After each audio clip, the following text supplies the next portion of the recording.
This is the Debunking Economics podcast with Steve Keen and Phil Dobbie. The Archives. Episode 203.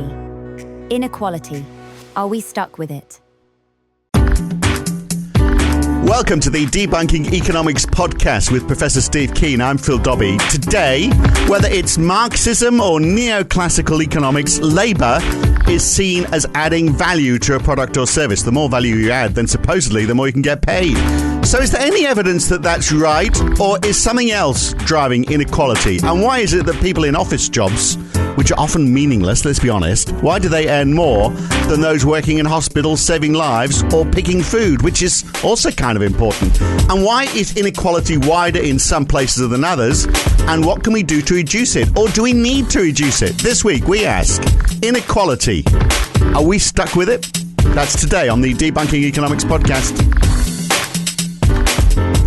So, Steve, let's start with a bit of Marx, all right? Because he says right at the front of Das Kapital that an item's value is determined by the labour contained in creating it. That would mean, in theory, that unskillful labourers would make things more expensive, wouldn't it? Because they would spend more hours working on it. To which the answer is, of course, well, you pay them less, or you automate their work, which would make them unemployed. They'd probably prefer to be paid less. So do we need low-paid workers to create things that would be too expensive to produce without them? And is that why we have inequality? Wow, you could actually get a job as a professor of economics after that spiel. That's pretty much what they believe. And the ironic thing is it's actually probably anything. It's the exact opposite of that. You need expensive workers to get innovation. This is one of the fascinating things about the important question, raising ourselves back to a country we were discussing just a moment ago. Why did the Industrial Revolution begin in Scotland? Did I get the accent right there? It'll do, yeah. It'll do. Okay. So we were talking about Scotland just before we started recording. Yeah, absolutely. And indeed, in the last episode too, on the Scottish pound notes. Yeah, but one of the reasons why it began there was because labour was expensive, and you had of course people making clothing in France. You had people making clothing in Scotland, but the wages were higher in Scotland. And back in those days, you had a spinning wheel to turn your wool into thread, and then you can make it into cloth, and there was one worker per spinning wheel. Anybody who's ever operated an old spinning wheel knows what I'm talking about there. And I've forgotten who it was who invented the spinning jenny, but that was originally one device which could be turned by hand by one person, which would turn 6 wheels. Now, it took quite a while for it to be successfully invented. We're talking manufacturing stuff out of wood and getting the bearings right and not having lubricating oil the way you were used to in modern machinery and so on. But it was finally done, and then the spinning jenny started taking over the manufacturing of cloth in Scotland. And then at some point, with the invention of was James Watt another Scotsman? Yeah, he was. Yeah, part of it. Okay, another one of the Enlightenment. Okay, now, that was this original steam. There wasn't the first steam engine by any means. The difference was that he had a governor, I think, to reduce the pressure when it got too high, and he had a separate chamber for cooling down the steam. So it made it far more efficient than the other steam engines at the time. That was to pump the water out of the mines. And you then combined the spinning jenny with the steam engine, and you had the true start of the Industrial Revolution. But the question is, why did that not happen in France? Well, it turns out the wages for French textile workers were far lower than the wages for spinners in Scotland, and it was simply not economical. If you had 6 French workers, it cost you less to hire the 6 workers than it did to buy the spinning jenny and have one worker operating it instead. And in that situation, the French didn't innovate. So who gets to be more successful? The one with the higher wage costs, not with the lower wage costs. Right, the one with less inequality. And yet, if we look at where we are now, I wonder whether, in fact, some people whose jobs are replaced by automation to an extent or by mass production are finding that they have to lower their wages to survive. So say, for example, I wanted fitted wardrobes in my bedroom, or I don't, but my wife seems to think it's important. I can get a carpenter in to do that, or I could go to IKEA, or I could get a divorce. But I don't want to do that one. So it's either go to IKEA. We know which one is most expensive. Exactly. So let's stick with the first two. So and the cheapest one obviously is to go to IKEA or their equivalents. But before pre-packed furniture, I'd have no choice. I have to go to a carpenter or do it myself, which would be a disaster. So now automation has reduced the demand for the carpenter. So presumably they're going to charge less than they used to. So because of progress, their skill has been devalued, even though the skill itself hasn't changed. It's just the value of those wardrobes have been devalued by competition and mass manufacturing. So the carpenter has been pushed down the inequality ladder, hasn't he? In that sense, yeah. But there's actually the interesting point about this is what's the long-term consequences of that? Because, again, if you look at the issue of the textile worker in Scotland, then, yes, they get displaced initially, but it then means Scottish textiles are far more competitive with the rest of the world than French textiles, and suddenly you're selling English textiles in France. And, of course, the real destruction for the rest of the world was when those textiles started being sold in India. Instead, and wiped out the Indian textile industry. But it leads to the innovation itself in Scotland leads to dislocation of workers in that industry, but a growth of other industries as well. And so long as you have enough bargaining power for the workers in terms of, then they end up sharing a part out of it. And this is actually, go back to Marx again. This is a fascinating part of Volume 1 of Das Kapital, was Marx speculates about precisely that process. This is in Chapter 25, Section 3 of Volume 1 of Capital, for those who want to take a look at it. And, just off the top of your head. Yeah, I know this one fairly well.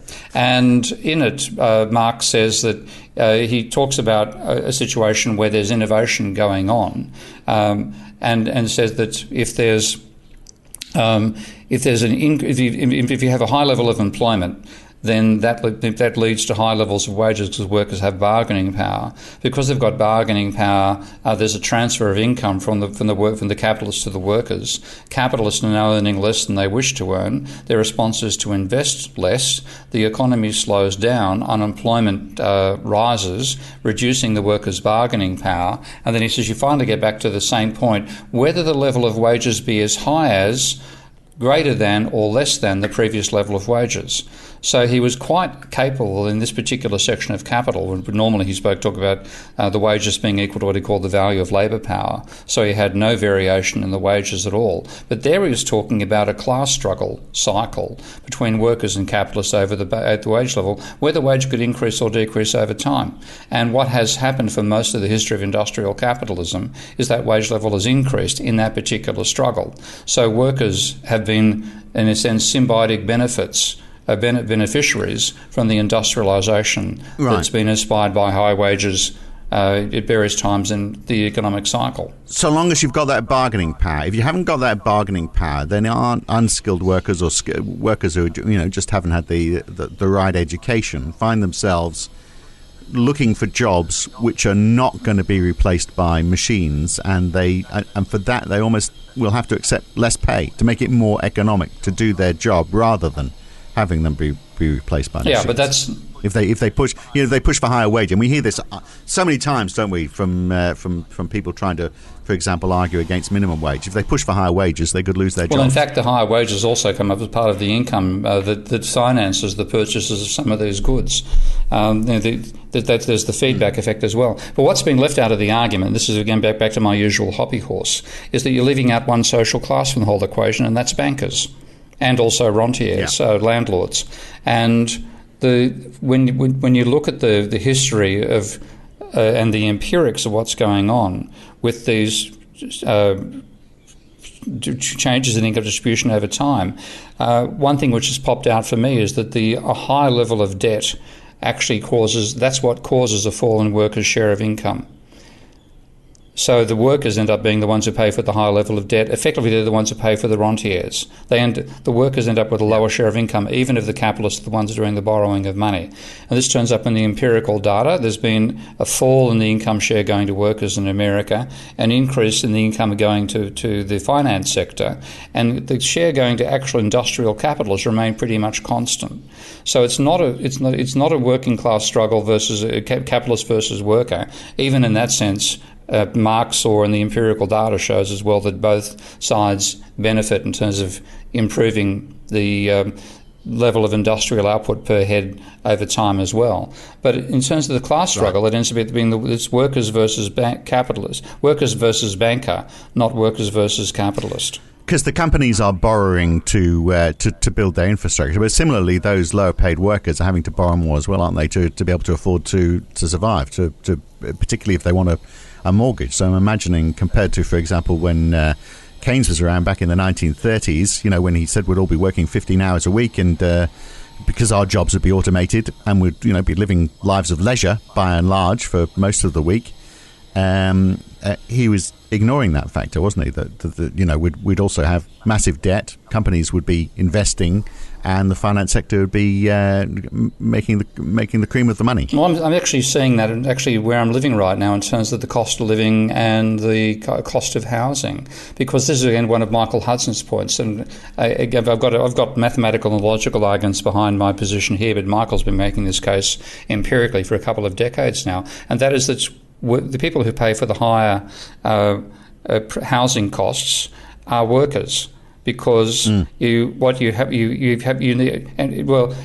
the rentiers that make the money when you let house prices get too high, because people find themselves having large mortgages they have to service out of their wages. They therefore need higher wages to service them in the first place.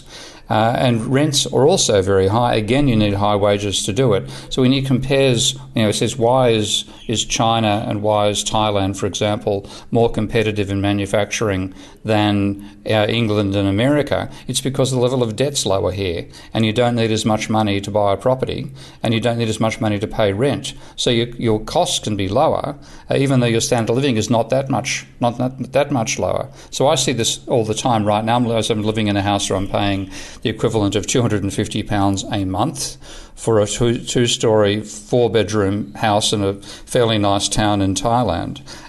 What on earth would I be paying for that in England? I'd be paying rather than £200, I'd be paying £3,000. And that means consequently an English worker has to earn 20 times what a Thai worker does. Well, guess who's competitive with manufacturing in that case? When you price the cost of the rentier class into your cost of production, that's a major part of what you make competitive with another nation.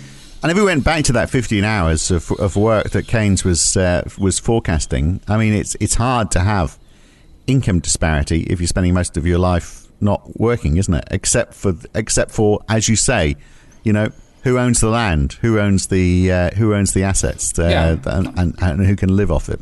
And this is again, Michael Hudson makes the point all the time, so does Henry George, that it's actually the rentier class that's the problem in capitalism, not the capitalists and not the workers. And when we focus on a worker-capitalist struggle, which is the sort of thing you opened with, which is fairly standard economics, we're ignoring it's not the workers, it's not the capitalists you need to tame or eliminate. It's the rentiers you need to tame and eliminate. And that, again, back to a previous conversation, is a major factor behind the idea of a debt jubilee. It's people who own paper claims on the rest of us, which force us to work as hard as we have to. We're not doing the 15 hours per week that Keynes fantasised about. We're doing 50. What are those 35 of those or 40 of those hours involved in? Servicing our level of debt and paying our rents. And again, Ricardo had the same idea. The whole idea that Ricardo pushed comparative advantage had bugger all to do with believing that it actually was better to redistribute production around the world. There's a wonderful passage in the book, and I can't recall the page number as I can for Marx, but he says, throughout this work, it has made in my endeavour to shew, S-H-E-W, show, that there cannot be a rise in profits except for a fall in the cost of necessities. And the necessities he meant were basically food for workers, because he argued workers fundamentally receive a subsistence wage. They earn enough to buy the corn. So if you can reduce the cost of corn, you will increase the amount of money going to capitalists, and that will enable the economy to grow faster and grow for longer. And how do you reduce the cost of corn? You throw open international trade. So rather than relying upon British farmers alone to provide the corn, which in those days, of course, was wheat. Rather than relying upon them to provide the wheat, you get it from the French and you drop the price. The rentiers get less money. The workers get the same equivalent real income. More goes to the capitalists than they can invest. So in this sense, even except though for the workers who are picking the corn. Yeah, well, they still get paid the corn. They still get paid in corn. This is actually he had what's called a corn economy model. So fundamentally, it's the rentiers that are the problem in capitalism, not the workers, not the capitalists. And if you want to get more competitive over time, you want to reduce the burden that rentiers put on the economy, not the burden of either high wages or high profits. So, debt and the finance sector aside, what I don't get is how we have elevated seemingly unproductive jobs to the higher end of the inequality ladder. So you can be working hard on something which is clearly defined, clearly doing some good. You're a tradesperson, or you're a factory line worker, or you're a mechanic, or whatever you are. It's clear what your job is. There's a whole load of people. Of course, David Graeber writes about it from the LSE, writes about it in his book Bullshit Jobs. The flunkies who are there to make their bosses feel better about themselves. Jobs that could disappear if the employed bosses were more at one with themselves, for example. But you see all of these jobs where it's just yes people in companies, for example. I mean, I reckon most large corporations, you could probably cut out half the workforce and it would make no difference to the productivity. And yet these are very often well-paid middle management jobs. How come those people, evidently producing very little, are getting paid a great deal, while people who are doing all the hard work are getting paid very little? And how does that even happen? Well, that actually is what makes a nonsense of the whole idea you get paid according to your marginal productivity, which is the neoclassical theory, okay? And that's also the justification you were using it early on, that's fairly standard economics for inequality. In fact, the best explanation I've seen of inequality isn't David's work. David's work is absolutely excellent on that front, of course. Why do the bullshit jobs exist? Why they get paid poor much? The best explanation is given by a guy called Blair Fix.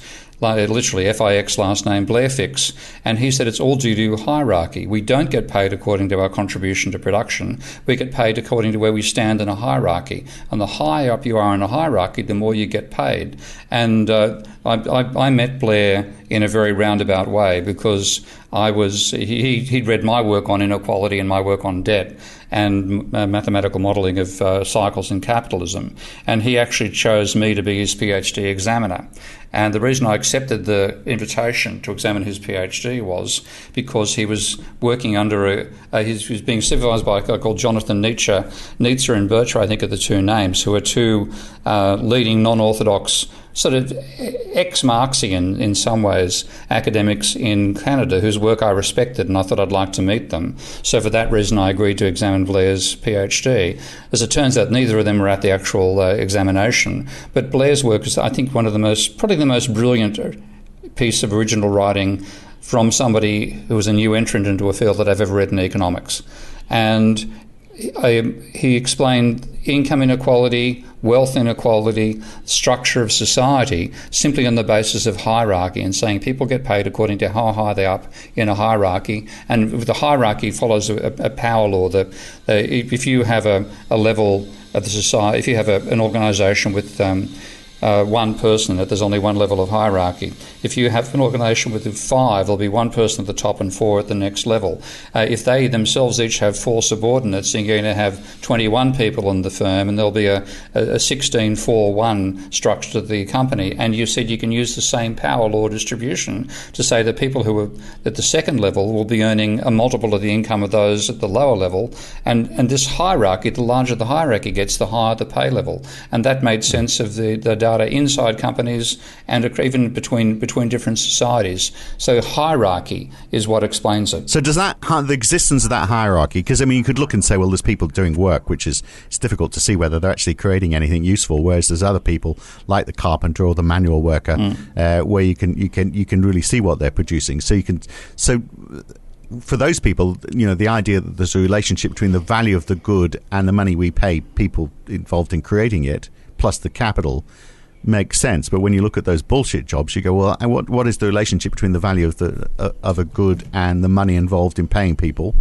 Well, I guess it's because to create that good, you need the scale, and the scale demands that hierarchy. Would that be the argument? Partially, yeah. I mean, one of the problems about talking about in terms of hierarchy is it's hard to say how do you go about reducing the inequality if it's excessive. And like my explanation for inequality is different to Blair's. That comes down to the fact that the higher level of debt in the economy is paid for by the workers. So you have the higher level of the debt, you have a distribution of income from workers to bankers, bypassing capitalists. And if you reduce the debt level, you reduce the inequality as well. And it's a good idea to do it. In terms of hierarchy, how do you say you should have a smaller hierarchy or have more hierarchies? It may be that the size scale of the hierarchy is necessary to manage whatever productive enterprise you're talking about. So it becomes, it's both an explanation, but it also gives you a dilemma. And by the way, on that front, if anybody hasn't seen Blair's work, he has a Patreon page. I think it's called Economics from the Top Down, and a blog with the same name, and I highly recommend looking at his work. He'll answer this particular question better than I can. In fact, we should have him on the show one day. Yeah, we should. Yeah, sounds like a great idea. Would it be fair to say that countries that have got high disparities of income are going to grow faster, at least in the early stages of growth, whereas more developed countries, high disparity can actually slow domestic consumption, so that's going to slow growth. And so I'm thinking of, for example, the growth we've seen in China with a high income disparity, which obviously, their selling point at the beginning was that their workers work for cheap, whereas present day United States and the UK, people are demanding higher salaries, so we're getting less disparity. And if we had higher disparity, then we'd have slower domestic consumption. So it's a difference, isn't it, between the stages of a country from being very export focused to domestic focused, and the role that disparity of income plays at each of those stages. That's actually a hypothesis called the Kuznets curve, which argues that there's you'll start from a low level of inequality, you'll have increasing wealth up to a certain point, then decreasing inequality on the other side. It has broken down in the modern time, the level of inequality, and that's why I think the debt issue is a major part of the factor behind it. And there the best work has been done by Jamie Galbraith, son of J.K. Galbraith. And Jamie, looking at the level of inequality, he's developed what's called the Thiel Index. That's I think it's Theil, it might be Thiel, the Thiel Index, to show the level of inequality. And it's a very, very clever statistical technique which can work out the inequality in a society from tax returns right down to the county level in America. So it gives you a very detailed pattern of where inequality exists and what are the changes over time. And he's found that the Kuznets curve no longer explains it in America. It's become too extreme. The inequality hasn't fallen, and it's actually rising now. And that goes against the Kuznets hypothesis. So it sounds appealing, but not supported by fact. Not supported by fact. Yeah. And in fact, if Donald Trump wants to bring back more businesses to the United States, won't he need to reduce those manufacturing costs, which would mean more push on labour costs? In other words, greater inequality. No, I think you actually need more inequality to make it actually worth your while to want to do it. I mean, that's again back to the Scottish analogy, that the reason innovation occurred firstly in Scotland because the wages were higher than they were in the rest of the world. You actually want to have that technological development happening, and you don't get that. That's one reason that, again, there's right. But he's saying he's bringing back manufacturing to bring back manufacturing jobs. What you're saying is no, bring back manufacturing, but there's not going to be jobs because there's going to be greater automation. That's, I think, inevitable. But you don't want this.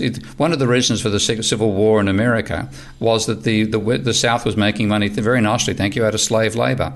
And it wasn't, and that's for that reason. It's one reason it lost the Second World War, because it didn't innovate as much as the North did. The North is the part of the world that produces Gatling guns and so on. So innovation is driven by costs, by high costs of of labour, and you want that feedback to give you growth over time. Now, if you let people exploit slave labour or you relocate production overseas, you might do very well out of it, but you stop innovating, and that's been the real dilemma for the American economy. Outside pockets like my Elon Musk fanboy stuff, and maybe Amazon as well. The level of innovation in the States is nothing like it was back in the 50s and 60s, and over time America's paid the price for that. Yeah, and yet labourers, I'm looking at some data published by the Conference Board in the United States. It's a few years ago. It compares labour costs per hour for manufacturing against an index of 100 for the USA. In Canada, and this is, purchasing parity, in Canada it was 77 versus 100 in the USA. And in the UK it was 73, and it's falling. Now I'd imagine the US is less unionised, so you would have thought, in fact, the labour costs would be lower in the United States, but much higher.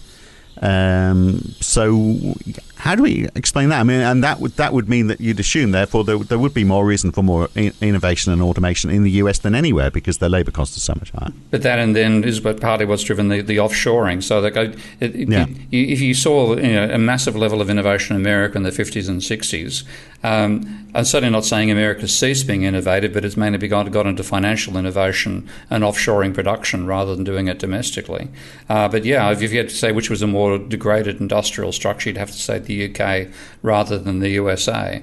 So those high, relatively higher wages for American workers when they actually have manufacturing jobs is a sign of the pressure that led to the innovation as well. So there is the problem with having very little inequality, is that people's expectations rise up. So, the latest example of that is the UK, where we normally have 70 to 80,000 seasonal workers who come to pick berries and pick apples and pick lettuce and whatever else we manage to grow in this country. Now we're hearing that there's only a few hundred who have actually filed for this role locally.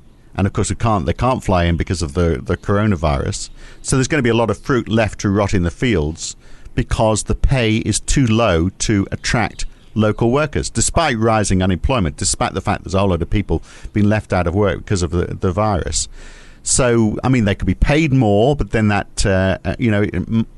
presumably it's been automated as far as possible. That's going to make food more expensive. Perhaps food should be more expensive so that we pay higher wages to the people who are picking it up. But then that obviously has the flow-on effect that we have less disposable income, given that food is such a large chunk of our expenditure. But again, we come back to the rent issue and the mortgage servicing issue. You can't afford low wages in the UK.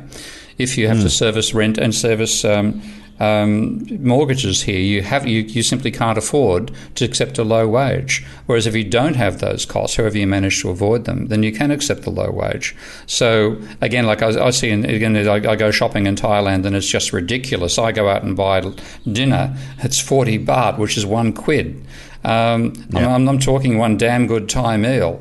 Now, of course, that's cheap for me, but the question is, how can somebody sell me a meal for £1 and make a sustainable living themselves? And the only answer is they're paying less for everything because there's less rental charges all the way down the system. So to me, the problem isn't so much whether you fly workers in from overseas or not. It's when you've got these high costs, which have all been built into the highly leveraged societies we live inside, which are largely due to the rentier class. That's where you become uncompetitive. So which is the more productive society then? I'm confused by this. Is it Thailand, where everything is produced so much cheaper because you haven't got those liabilities to the rentier class? Or is it a country like the UK, where everything costs more? Or has productivity got nothing to do with it? I think it's nothing to do with it. I think it's the absence of rentier costs here, relatively speaking. I mean, again, the fact that you can buy a property here for the equivalent of £100,000, and a very good one, that means that you don't have the same rental costs overall throughout the entire society. The costs are lower. The manufacturing can be as good, or certainly in the case of food, far better, and you have a better standard. You have a much higher standard of living than the income disparity would imply, and it's largely because that income disparity is largely reflecting too high rental costs too high rentier costs in the so-called advanced economy. So the opening question, the title of this podcast is actually Inequality. Are we stuck with it? I mean, is it? If we followed Keynes, back in the 1930s when we'd all be living this life of leisure, presumably, if we didn't have the rentier class, then we would have reduced inequality. But are we stuck with it? And is it just because who owns what? We're stuck with some inequality no matter what. And there's actually, again, I've mentioned the work of one of my PhD students, Tim Gooding. Tim is a brilliant multi-agent modeller, and what he's found, if you start with an equal distribution of income, where income is just a sort of exchange between individual agents in this landscape, you get ultimately an income distribution called a Boltzmann distribution, which has inequality built into it. Some people have many more links than others and get a much higher level of income. So there's just the fact why is that? What kicks that off? What starts that model to show that disparity? It's just a random number of how many people you interact with, and then how much you accumulate courtesy of that. Like if you imagine in British society and having people income being just an exchange between individuals in a society, a rock singer is going to get a lot more exchanges from other people, income coming in, than they've got income going out. So they're likely to accumulate the money.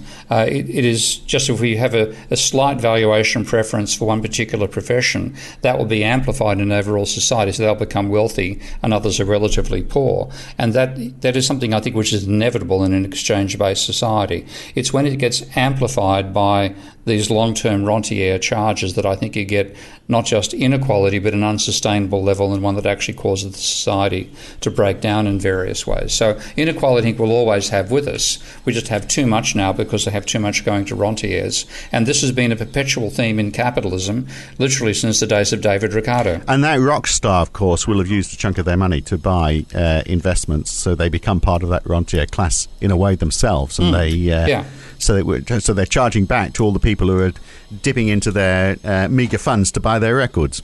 Indeed, they're hitting them twice. Yep. It's a crazy world we live in, isn't it? It is indeed a crazy world. Yeah. And look, I mean, we haven't got time to talk about it, but maybe next time when we get back to talking about the coronavirus. But the haves and have-nots. Obviously, there's a whole new definition of that. There's those people who've managed to keep their job and those who haven't. And I wonder how long those people who've lost their jobs, how long they're going to be paying that back for. And those in countries where they've defeated the virus versus those where it's still prevalent. Absolutely. That's another one too, as well. Yeah. Speaking of somebody now living in one where they have defeated it. Yeah.